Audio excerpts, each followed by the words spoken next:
ಯೇ ಭೇದಂ ವಿದಧತ್ಯದ್ಧ ಹ್ಯಾವಯೋರೇಕರೂಪಯೋ ಕುಂಭೀಪಾಕೇಶು ಪಚ್ಯಂತೆ ನರಾಃ ಕಲ್ಪಸಹಸ್ರಕಂ ಅನ್ನುವಂತಹ ಒಂದು ಮಾತನ್ನು ಪುರಾಣವು, ಪದ್ಮಪುರಾಣವು ಈ ಒಂದು ಮಾತನ್ನು ನಮಗೆ ಹೇಳುತ್ತಾ ಇದೆ. ಇದರ ಅರ್ಥ ಏನು?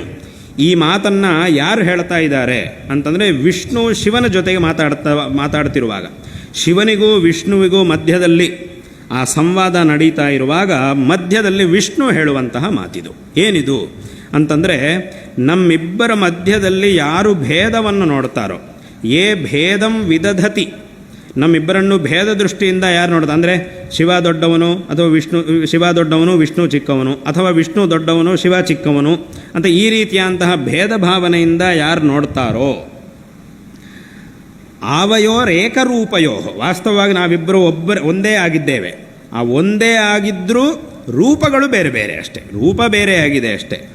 ಆದರೆ ಒಂದೇ ಆಗಿದ್ದರೂ ಈ ಬೇರೆ ಕೇವಲ ಕಣ್ಣಿಗೆ ಕಾಣಿಸ್ತಾ ಇರುವಂತಹ ಈ ರೂಪದ ಒಂದು ಭೇದವನ್ನಿಟ್ಟುಕೊಂಡು ನಮ್ಮಿಬ್ಬರಲ್ಲೂ ಒಂದು ಭೇದವನ್ನು ಕಲ್ಪನೆ ಮಾಡಿ, ಇವರು ದೊಡ್ಡವರು ಅವರು ದೊಡ್ಡವರು ಇವರು ಚಿಕ್ಕವರು ಅನ್ನುವಂತಹ ಈ ಭಾವನೆಯಲ್ಲಿ ಯಾರು ಈ ಭೇದ ದೃಷ್ಟಿಯನ್ನು ಹೊಂದಿರ್ತಾರೋ ಅಂಥವರು ಕುಂಭೀಪಾಕೇಶು ಪಚ್ಯಂತೆ, ಕುಂಭೀಪಾಕ ಅನ್ನುವಂತಹ ನರಕಕ್ಕೆ ಇಂಥವರು ಹೋಗ್ತಾರೆ. ಅಲ್ಲಿರಬೇಕಾಗುತ್ತೆ ಇವರು ಅಂತ. ಎಲ್ಲಿವರೆಗಿರಬೇಕು? ಕಲ್ಪಸಹಸ್ರಕಂ ಅಂತ ಹೇಳ್ತಾರೆ. ಒಂದು ಕಲ್ಪ ಅಂತ ಹೇಳಿದ್ವಿ, 1,000 ಕಲಿಯುಗಗಳು ಕಳೆಯಿದ್ರೆ ಒಂದು ಕಲ್ಪ ಅಂತ ಆಗುತ್ತೆ. ಇಂತಹ ಕಲ್ಪಗಳು 1,000. ಕಲ್ಪಸಹಸ್ರಕಂ ಕುಂಭೀಪಾಕೇಶು ಪಚ್ಯಂತೆ ನರಾಃ ಕಲ್ಪಸಹಸ್ರಕಂ ಅಂತ ಶಾಸ್ತ್ರವು, ಪದ್ಮಪುರಾಣವು ನಮಗೆ ಹೇಳುತ್ತಾ ಇದೆ. ಈ ರೀತಿಯಾಗಿ ಪುರಾಣಗಳಲ್ಲಿ ಅನೇಕ ವಚನಗಳಿವೆ, ಬೇಕಾದಷ್ಟಿವೆ.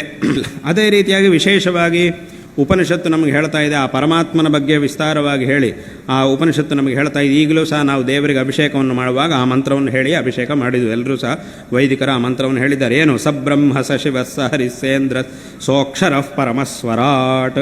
ಆ ಪರಮಾತ್ಮ ಯಾರಿದ್ದಾನೋ ಅವನೇ ಸಬ್ರಹ್ಮ, ಸ ಶಿವ ಸ ಹರಿಹಿ ಸೇಂದ್ರ. ಅವನಿಗೆ, ಆ ಪರಮಾತ್ಮನಿಗೆ ಬ್ರಹ್ಮ ವಿಷ್ಣು ಮಹೇಶ್ವರ ಈ ಎಲ್ಲ ರೂಪಗಳು ಎಲ್ಲ ಹೆಸರುಗಳು ಒಬ್ಬನೇ ಪರಮಾತ್ಮನಿಗೆ.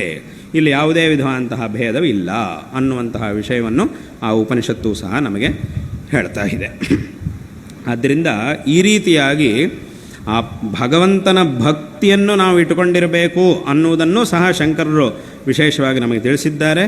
ಮತ್ತು ಅದರೊಳಗೂ ಸಹ ಯಾವುದೇ ವಿಧವಾದಂತಹ ಭೇದ ಭಾವನೆಯನ್ನು ನಾವು ಹೊಂದಿರಬಾರದು ಅನ್ನುವಂತಹ ವಿಷಯವನ್ನು ನಮಗೆ ತಿಳಿಸಿದ್ದಾರೆ.